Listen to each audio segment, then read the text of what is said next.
A single father in a worn jacket sat in a law office that smelled of mahogany and old money. Before him lay a marriage contract with impossible terms. Marry a young woman who couldn't move, couldn't speak, couldn't acknowledge the world. In exchange, enough money to save his son's life.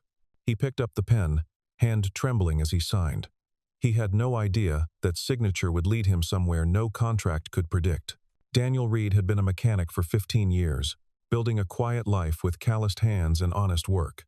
He'd married young to Sarah, a woman who laughed easily and loved fiercely. They had a son named Eli, born with his mother's bright eyes and his father's determination.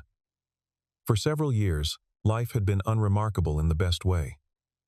Then Sarah collapsed while folding laundry. A brain hemorrhage, sudden and merciless.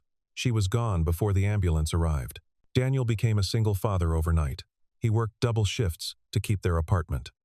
He learned to braid hair from videos at 3 in the morning. He became both parents, the one who checked for monsters and paid overdue bills. Eli grew quieter after losing his mother but never stopped trusting his father. 6 months ago, Eli started getting tired too easily. A checkup revealed a congenital heart defect. Without surgery, Eli wouldn't see his 10th birthday. With surgery, he had a real chance, but the procedure was expensive, experimental, not covered by insurance. Daniel sold everything. He took out loans he'd never repay. It still wasn't enough. Then a lawyer found him. A man in an expensive suit appeared at the garage one evening. He represented the Harrington family, one of the wealthiest dynasties in the state. Their daughter had been in an accident. She was alive but unresponsive, paralyzed, requiring constant care. They needed someone to fulfill a specific role. A husband, at least on paper. The lawyer didn't explain why they'd chosen Daniel. He simply named a figure that would cover Eli's surgery and years of medical care. Daniel asked for one night to think. He spent it watching his son sleep, listening to the faint irregularity in his breathing. By morning, he knew there was only one choice. A week later, he brought Eli to the Harrington estate. The mansion sat behind iron gates, a monument to wealth that felt more like a museum than a home. Eli pressed his face against the car window, eyes wide. Daniel gripped the steering wheel and wondered what world he was bringing his son into. But when he looked at Eli's face, still pale but filled with wonder, he knew he'd signed that contract 1,000 times over. The estate was vast and cold. All marble floors and echoing hallways. Daniel and Eli were shown to a guest wing. 2 rooms with expensive, uncomfortable furniture. No family photos, no signs of life. Just oil paintings and vases worth more than Daniel's car. A nurse named Miss Brennan met them the next morning. She was efficient and unsmiling, carrying a clipboard like a weapon. She explained the daily routine in clipped sentences. Medication schedule, physical therapy, meals at specific times. Claire Harrington was to be kept on strict regimen, no deviations. Daniel was expected to assist with care, be present during therapy, accompany her through the house. He was not expected to engage with her or treat her as anything other than a responsibility. Miss Brennan made it clear that Claire's condition was permanent. She hadn't spoken in 14 months. She showed no awareness. The family had accepted this reality, and Daniel was advised to do the same. That afternoon, he met Claire. She was in a sunroom, seated in a motorized wheelchair near the windows. Sunlight fell across her face, but her expression didn't change. Her eyes were pale green and distant, staring at something beyond the glass. She was mid-20s, dark hair in a simple braid, delicate features that might have been striking if there had been any life behind them. Daniel stood in the doorway, unsure what to do. He stepped inside and introduced himself quietly, feeling foolish. Claire didn't move.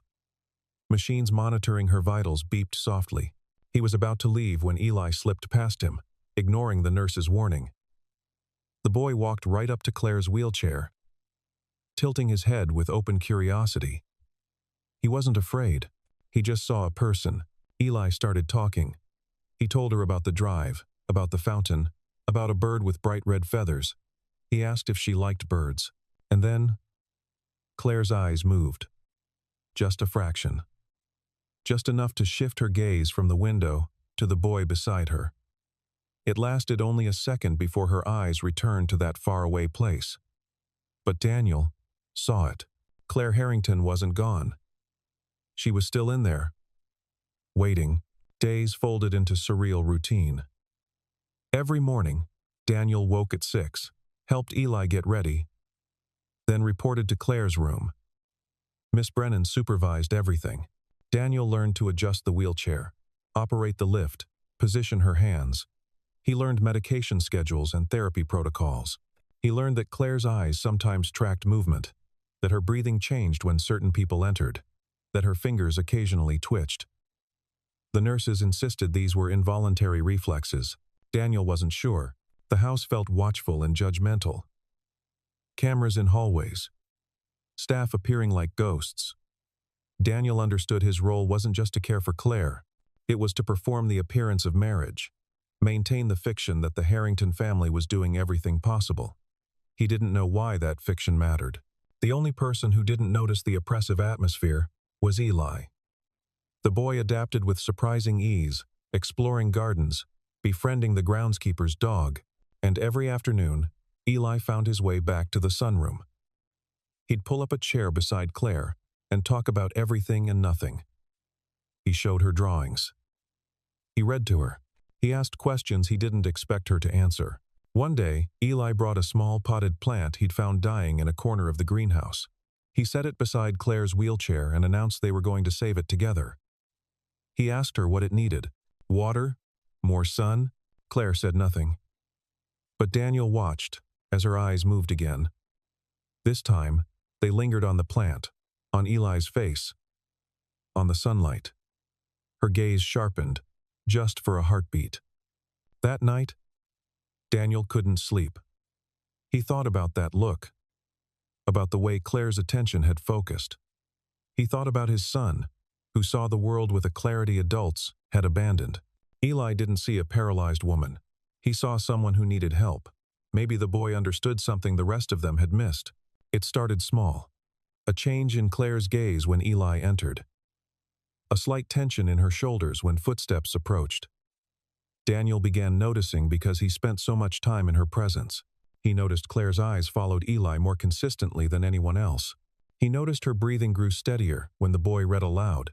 That invisible tightness in her expression eased when Eli talked about gardens or stars. Eli's presence created a small pocket of safety. One afternoon, Eli declared the plant wasn't getting better because it was lonely. He decided they needed to move it to the greenhouse. Miss Brennan objected. The greenhouse was old, poorly maintained, potentially unsafe. But Eli was insistent, and Daniel found himself agreeing. They brought Claire to the greenhouse in her wheelchair. The structure was beautiful in a haunted way. All iron framework and clouded glass, filled with the ghost of what had once been a thriving garden. Most plants were dead or dying. Eli set his pot down on a workbench and looked around with determined optimism. He asked Claire which plants could be saved, and then something extraordinary happened. Claire's right index finger moved. It was subtle, barely a centimeter, but it moved with clear intention. She was pointing. Daniel's breath caught. He followed the direction of her finger to a corner where vines had overtaken what looked like orchids. Eli ran to the spot, chattering about clearing weeds. Daniel knelt beside Claire's wheelchair. He met her eyes, and this time she held his gaze. She was present. She was aware. She was trying to communicate. Over following weeks, they developed a language. Claire couldn't speak, couldn't type, couldn't control most of her body. But she could move her eyes with increasing precision. She could use that one finger to point. Daniel downloaded a communication app on his tablet, one using eye-tracking technology. The first time Claire successfully formed a sentence, Daniel nearly dropped the tablet. The words appeared slowly. "Thank you for seeing me." That night, after Eli had gone to bed, Daniel returned to the greenhouse with the tablet. He asked what had happened to her. Claire's eyes moved across the screen, selecting words with painstaking care. She told him in fragments about the accident, about the car going off the road, about waking in a hospital, unable to move or speak, but she didn't tell him everything. There were gaps. deliberate omissions Daniel could sense but not identify. He didn't push. He simply sat with her as the sun set. Before he left, Claire spelled out one more message. "Your son has a beautiful heart." Daniel blinked against the sudden sting in his eyes. He told her Eli's heart was the reason they were here, that it was broken and needed fixing. Claire's finger moved again. "Then we are the same," she wrote, "both trying to save what we love most." The greenhouse became their sanctuary. Daniel spent hours there, learning to care for plants, following Claire's guidance as she spelled out instructions. She knew an astonishing amount about botany. She'd studied biology in college, she told him. She'd planned to work in conservation. As they worked together, Claire began sharing pieces of her past. She'd grown up in this house, surrounded by wealth and expectation.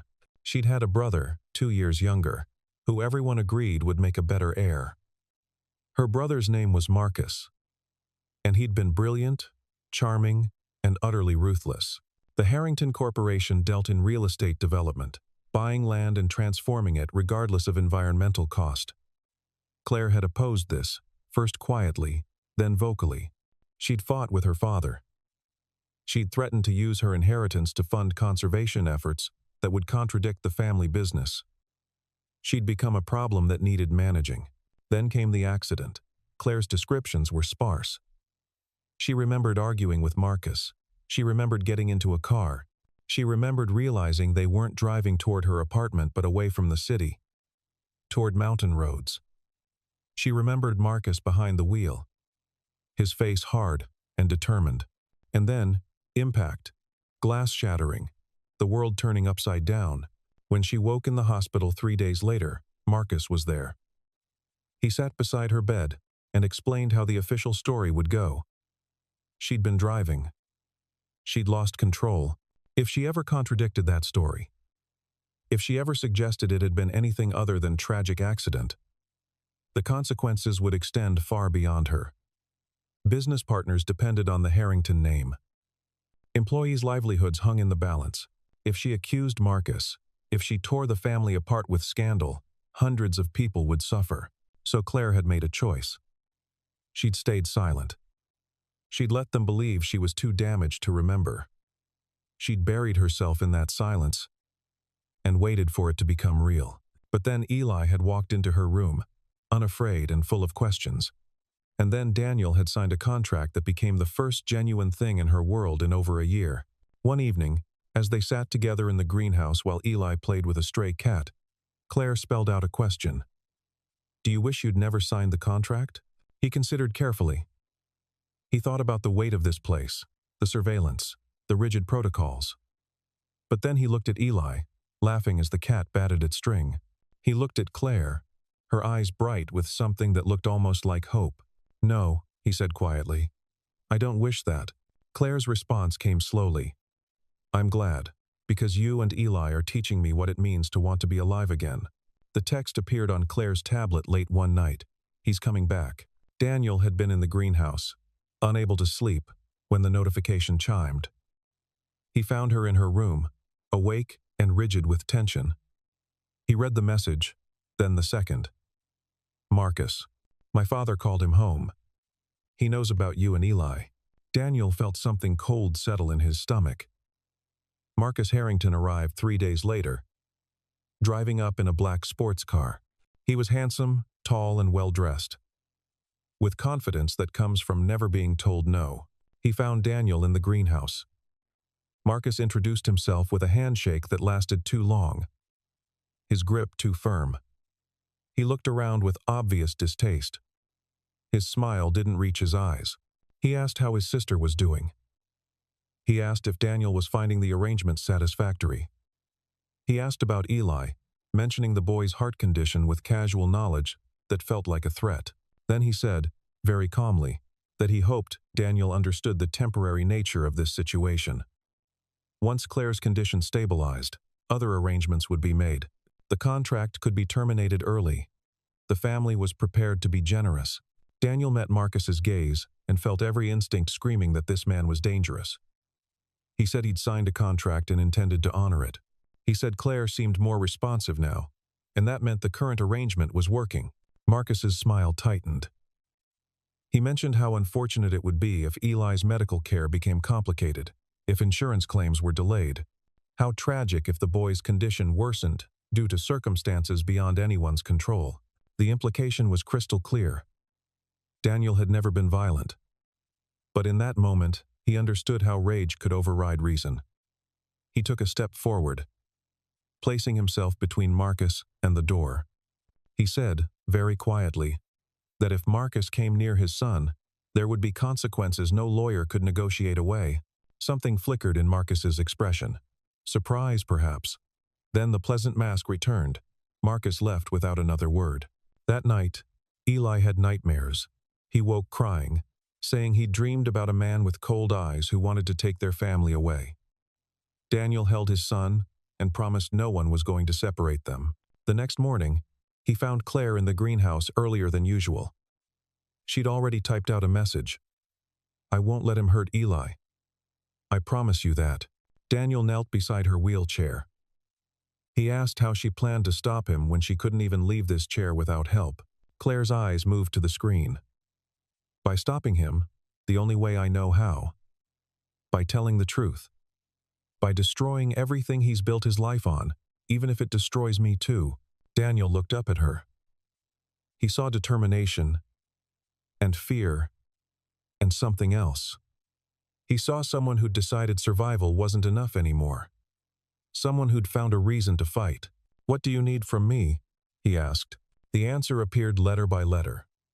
"Just don't leave. No matter what happens, stay." So he stayed. Marcus's presence in the house changed everything. The staff grew tense. Miss Brennan hovered more closely. The cameras seemed to multiply. Daniel felt watched every moment, but Marcus made a mistake. He underestimated Eli. The boy was 9 years old, still recovering, easy to overlook. Marcus assumed Eli was just a prop, too young to matter. He didn't realize Eli had spent months learning to read the silent language between his father and Claire. It happened on a Tuesday afternoon. Marcus came to the greenhouse, insisting Claire needed to return to her room for an unscheduled examination. He'd dismissed Daniel. Daniel hesitated, caught between the urge to protect Claire and the knowledge that defying Marcus could endanger everything. But Eli had been there, supposedly playing in the corner. As Marcus reached for Claire's wheelchair, Eli stepped between them. The boy looked up at Marcus with an expression far too serious for his age. "She doesn't want to go with you," Eli said simply. Marcus laughed. He said children shouldn't involve themselves in adult matters. He tried to move around Eli. The boy didn't budge. "You hurt her," Eli said, his voice unwavering. "You hurt her before, and you want to hurt her again. But my dad won't let you. And neither will I." The greenhouse went silent. Marcus's expression transformed into something ugly and dangerous. But Daniel was moving. He crossed the space in 3 long strides and placed himself next to his son, one hand on Eli's shoulder. He told Marcus to leave. Marcus stared at Daniel and Eli with naked fury. Then he turned that stare on Claire, and his voice went soft and cold. "You told them. You actually told them." Claire couldn't respond, couldn't defend herself. But Daniel saw her eyes, saw the defiance there, and he understood this moment had been inevitable. Marcus left. But as he walked away, he turned back once. "She can't testify. She can't even speak. Whatever story you think you're going to tell, no one will believe you." That evening, Daniel found Claire crying in the greenhouse. It was the first time he'd seen actual tears on her face. Silent and devastating. He pulled up a chair and sat with her. He asked the question that had been forming in his mind. "Do you want to keep surviving like this? Or do you want to try to actually live again?" The answer came quickly. "I want to live. But I'm afraid." Daniel reached out, carefully taking her hand. It was the first time he'd touched her except out of necessity. Her fingers were cool and limp, unable to return the pressure. He held on anyway. "Then we'll be afraid together," he said. "And we'll figure it out together. All 3 of us." That night, after Eli had gone to sleep, Daniel sat with Claire, and they planned. They talked about lawyers, about evidence, about the cost of speaking out, and they talked about what Eli had said that afternoon, the way he'd stood his ground despite being small and scared and sick. Claire spelled out a message Daniel would remember forever. "Your son is braver than I've been in years. He makes me want to be brave too." The change happened so suddenly that at first, Daniel thought he'd imagined it. They were in the greenhouse late at night, the week before Eli's surgery. Eli was supposed to be in bed, but he'd snuck out, unable to sleep. Daniel found him sitting on the floor next to Claire's wheelchair, talking about the surgery. The boy's voice was small and frightened. "What if I don't wake up?" Eli asked. "What if I go to sleep and can't find my way back? Will you be sad?" Daniel started to move forward, but something made him stop. Claire was looking at Eli with an intensity that seemed to bend the air. And then, for the first time in 14 months, Claire Harrington spoke. "I would be devastated." The words were rough and barely audible. Her voice scraped raw from disuse. But they were clear. They were real. Eli's eyes went wide. Daniel felt his knees go weak. Claire's entire body was trembling, tears streaming down her face. She drew in a shaking breath and spoke again. "You have to wake up. You have to come back. Because I need you to teach me how to be brave." Daniel was moving then, dropping to his knees beside the wheelchair. He was saying Claire's name, over and over. And he didn't realize he was crying until Eli wrapped small arms around both of them. They stayed like that for a long time, tangled together in the greenhouse while night pressed against the glass. And slowly, with tremendous effort, Claire's right hand began to move. Not just the finger, the whole hand. She lifted it perhaps an inch from the armrest, trembling violently, and managed to brush her fingertips against Eli's hair. The neurologist arrived within an hour. The doctor examined Claire with increasing amazement, running tests, asking questions. The diagnosis came with cautious language, but the essence was clear. Extreme emotional stimulus had triggered a neurological response, shocking dormant pathways back into partial function. It was rare, sometimes temporary, but real. Claire had regained some voluntary muscle control. With intensive therapy, she might recover more. She might even walk again, but recovery would be gradual, difficult, far from guaranteed. There would be setbacks, there would be pain. It would require more determination and courage than most people possessed. Claire, who had just spoken for the first time in over a year, spelled out a response before she tried to vocalize it. Then she spoke, the words halting but clear. "I know what courage looks like. I've been watching it. Every single day." Eli's surgery was scheduled for the following Tuesday at 7 in the morning. The procedure would take between 8 and 12 hours. The surgeon outlined risks and probabilities, making it clear that while the operation offered Eli his best chance, nothing was guaranteed. Daniel signed the consent forms with hands that wouldn't stop shaking. The night before, he couldn't eat or sleep. He sat in Eli's room watching his son breathe, memorizing the rhythm. He thought about all the ways he'd failed as a father, the toys he couldn't afford, the times he'd been too tired to be fully present. He thought about the fact that if something went wrong tomorrow, he would never forgive himself. Around 3 in the morning, he heard movement. When he looked out, he saw Claire's wheelchair, with Claire somehow managing to operate it herself despite the tremors. She'd come to find him. Daniel helped her into Eli's room.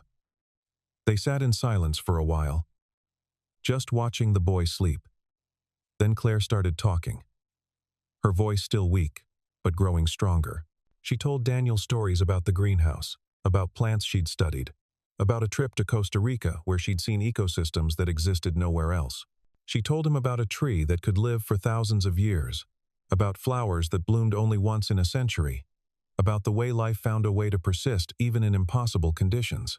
She talked through the rest of the night, filling the terrible silence with something other than fear, giving him something to hold on to besides his own spiraling thoughts. When dawn came, Claire reached out and took his hand. The gesture was clumsy, her motor control still unpredictable, but she held on. "He's going to make it," she said. "He's going to be fine. I know it." Daniel looked at her. This woman, who'd been trapped in her own body for more than a year, and was only now fighting her way back out. and he decided to believe her.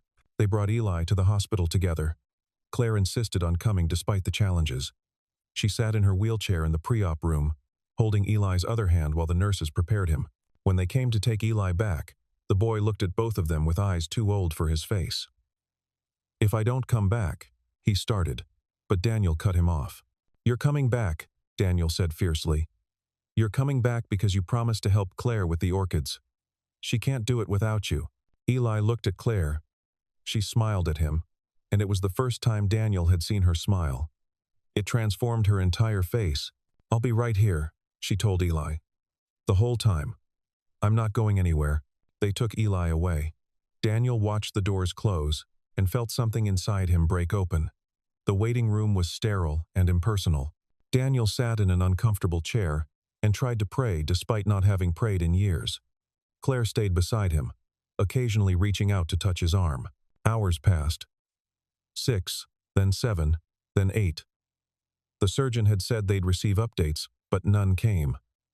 Daniel's mind conjured every possible disaster. "Stop," Claire said quietly. She was looking at him with those pale green eyes. "I can hear you thinking. Stop." Around hour 9, a nurse finally came out. She said the surgery was progressing well, better than expected. The repair was holding. Eli was stable. They should have more information within 2 hours. Daniel broke down. He put his head in his hands and sobbed, like he hadn't allowed himself to sob since Sarah died. Claire maneuvered her wheelchair closer, awkward and determined, and leaned forward until she could rest her forehead against his shoulder. "I told you," she whispered. "I told you he'd be okay." When the surgeon finally emerged, still in scrubs but smiling, Daniel felt the entire world shift back into place. The procedure had been successful. Eli's heart was beating strong and steady.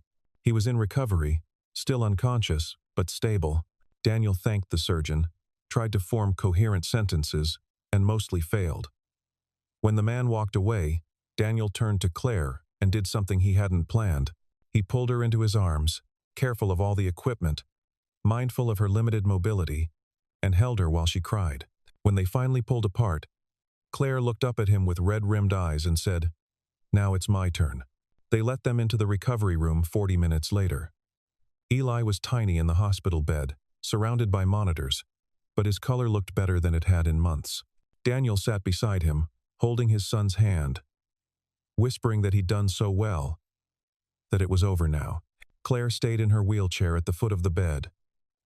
When Eli's eyes finally fluttered open hours later, groggy and confused, the first thing he did was look around until he found them both.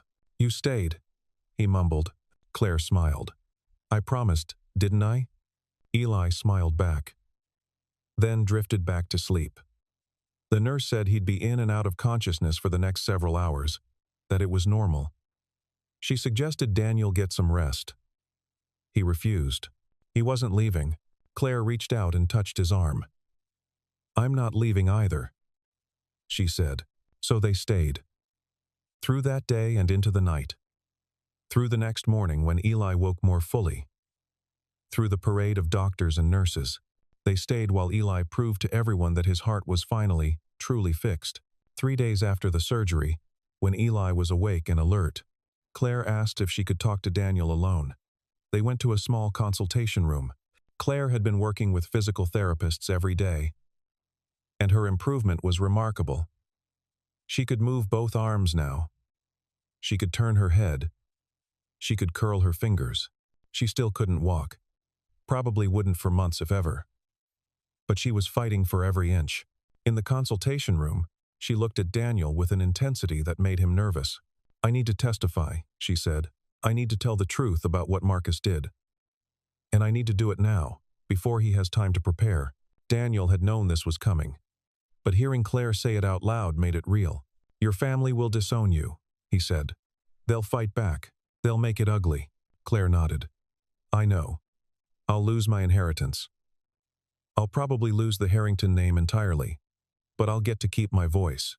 She paused, then added quietly, "And maybe, if I'm very lucky, I'll get to keep you and Eli."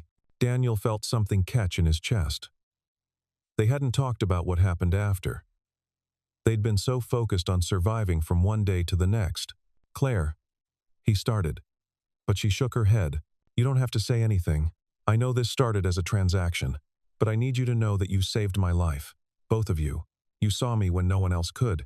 And if I'm going to do this, if I'm going to burn down everything I've ever known, I need to believe that when the smoke clears, you'll still be there." Daniel reached out and took her hand. "I'm not going anywhere," he said. "Neither is Eli. We're in this. All of it. Whatever comes next." Claire closed her eyes, relief washing over her features. When she opened them again, she looked like someone preparing for battle. "Then let's finish this," she said. Claire's lawyer was a woman named Rebecca Chen, someone who'd been quietly gathering evidence for months. She was young, fierce, and completely unintimidated by the Harrington family's reputation. The testimony took place in a deposition room. The Harringtons wanted to keep everything quiet. Rebecca refused. She insisted on official statements, recorded testimony, documentation that couldn't be buried. Claire sat in her wheelchair at the head of a long table, flanked by Rebecca and a court reporter. Across from them sat Marcus, his lawyer, and their father. Daniel waited outside, pacing the hallway. The deposition lasted 6 hours. Claire's voice described the night of the accident in excruciating detail. She explained the argument that preceded it, the threats Marcus had made, the moment she realized they weren't going to her apartment. She described the impact, the way the car had rolled, and she described waking up to find Marcus already constructing the narrative that would imprison her in silence. The court reporter typed steadily. Marcus's lawyer objected to nearly everything. Their father sat in stony silence. Marcus alternated between denying everything and claiming Claire's injuries had affected her memory. That's when Rebecca played her trump card. She produced a witness who'd been with the family for 30 years, a groundskeeper who'd seen Marcus return that night with blood on his clothes and terror in his eyes. The man had kept silent out of fear, but Claire's courage had inspired him to come forward. He corroborated key details. He provided a timeline that matched Claire's account. He destroyed Marcus's alibi. The deposition ended with Marcus and his lawyer demanding a recess. The Harrington patriarch finally spoke. He said that if Claire pursued this further, she would no longer be considered part of the family. She would receive nothing.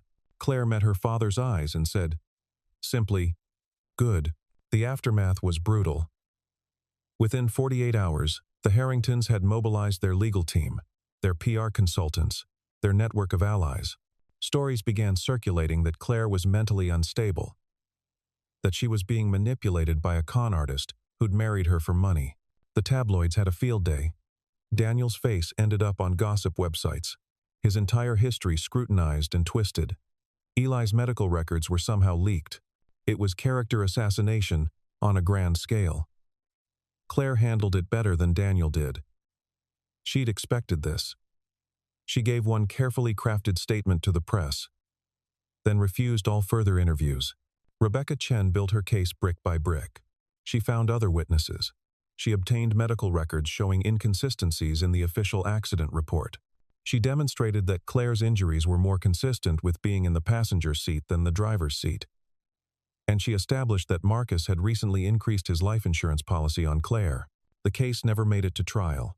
3 months after Claire's deposition, the prosecutor's office announced they had sufficient evidence to charge Marcus Harrington with attempted vehicular manslaughter, conspiracy to commit insurance fraud, and obstruction of justice.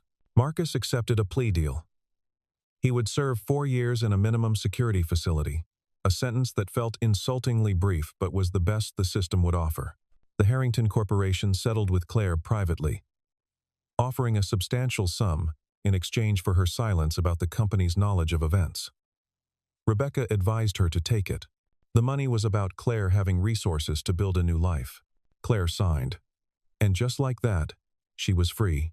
She stood in Rebecca's office, still unsteady on her feet but standing nonetheless, and signed her name to documents that severed every legal tie to her past. Daniel was there when she did it. So was Eli, fully recovered now. When Claire finished signing, she looked at them and smiled. "What now?" Eli asked. Claire's smile widened. "Now we go home." Home turned out to be a small house on the outskirts of the city. It had 3 bedrooms, a yard that was more weeds than grass, and a detached garage that Daniel started converting into a workspace. The house needed work, but that was fine. Work meant purpose. Claire used a portion of her settlement to buy the house outright, insisting it be in all three of their names. She used more money to fund a nonprofit organization dedicated to supporting survivors of abuse. The rest she put in trust for Eli's future education and medical care. She wanted nothing that reminded her of the Harrington fortune. The first few months were an adjustment. Claire continued intensive physical therapy. She graduated from wheelchair to walker to cane. Some days were better than others, but she never stopped fighting. Daniel found work at a local garage, honest labor with fair pay. He spent evenings helping Claire in the garden she was coaxing to life in their backyard. They planted vegetables and flowers, created something that grew under their hands. Eli thrived. His heart, finally fixed, allowed him to run and play like other children. He made friends at his new school, and every evening, he helped in the garden, just like he'd promised. One evening in spring, about 6 months after they'd moved in, Claire asked Daniel if he'd help her with a project. She wanted to create a therapeutic garden, a space where people recovering from trauma could come to work with plants and soil. She had the funding. She had the knowledge. What she needed was someone who could build it with her. Daniel looked at her, this woman who'd learned to stand again through sheer determination, who'd faced down her own family and won. He asked if she was sure, if she really wanted to tie herself to them permanently, not through a contract this time, but through choice. Claire reached out and took his hand. Her grip was strong now, steady and sure. "Daniel," she said, "I've never been more certain of anything in my life." So they started planning. They found a piece of land. They sketched designs and made lists. They created something together that would outlast all of them. A place where broken things could learn to grow again. And somewhere in the process of building that garden, they built something else. A family. Not one constructed by contracts or desperation, but one chosen deliberately. One evening, as they sat on the back porch watching Eli chase fireflies, Claire turned to Daniel. "I was thinking," she said, "that maybe we should make it official." Daniel raised an eyebrow. "Make what official?" "Us, this. I know we're technically still married from the contract, but I'd like to do it again. For real this time. No lawyers or obligations. Just us choosing each other." Daniel felt something warm settle in his chest. "Are you proposing to me?" he asked, smiling. Claire laughed. "I suppose I am. So what do you say? Will you marry me, Daniel Reed? For real this time?" Daniel pulled her close, careful as always of her healing body. He kissed her forehead, then her cheek, then finally her lips. "Yes," he said. 1,000 times yes. They married on a summer evening in the garden they'd built together. It was nothing like the sterile civil ceremony that had bound them the first time. This wedding was small and simple. Eli stood as best man, solemn and proud. Rebecca Chen was there, along with friends from their new neighborhood. Miss Brennan came too, having left the Harrington estate and started working at Claire's therapeutic garden project. She cried through the entire ceremony. Wildflowers grew in deliberate chaos. Vegetables climbed trellises. The air smelled like earth and growth and possibility. Claire wore a simple white dress and walked down the aisle without assistance. No cane or walker, just her own 2 feet. It had taken her nearly a year to get to this point. A year of pain and effort and refusing to quit. Daniel watched her approach and felt his throat tighten. He thought about the woman he'd first met, trapped and silent in a sunroom. He thought about the moment her eyes had first moved, following Eli. He thought about every small victory since then. He thought about how love sometimes arrived in the most unlikely circumstances. Claire reached him and took his hands. The officiant asked them to share their vows. Daniel promised to see her, always. To listen when she spoke, and to understand when words weren't enough. He promised to build with her, to celebrate every victory no matter how small. He promised that she would never be invisible again, never be silenced or forgotten.